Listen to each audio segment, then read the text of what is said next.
আমার হরিদাস ঠাকুর বলছেন, জানো প্রভু, এই পৃথিবীতে, এই মেদিনীতে যদি আমার মতো একটা পিঁপড়া মারা যায়, তোমার কোনো ক্ষতি হবে না। যদি ভক্তবৃন্দ, এমন ভাগ্য পৃথিবীতে কার আছে বলুন? সেই হরিদাস ঠাকুর উচ্চস্বরে কীর্তন করছে, মহাপ্রভু উচ্চস্বরে কীর্তন করছে। মহাপ্রভু ওই হরিদাস ঠাকুরকে কি করলেন? কুলে তুলে নৃত্য করছেন। হরিদাস ঠাকুর মনে মনে ভাবছে, প্রভু, এই পৃথিবীতে তো তুমি ছাড়া আমার আর কেউ নেই।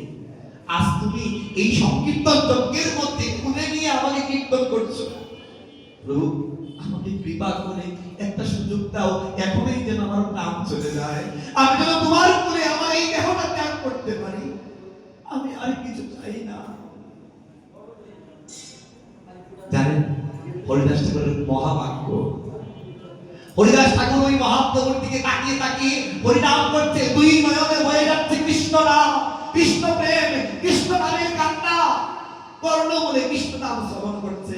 ভক্তরা দেখতে পাচ্ছে ওই মহাপ্রভুর কুলের মধ্যেই হরিদাস ঠাকুরের দেহ প্রাপ্তি হয়ে গেল। আচ্ছা, এমন ভাগ্য কি সবার হবে? মানুষের মৃত্যুর তো কোনো সময় নেই, যে কোনো সময় আমাদের মৃত্যু হয়ে যেতে পারে। মৃত্যুর জন্য প্রস্তুত থাকবে। যতই আমরা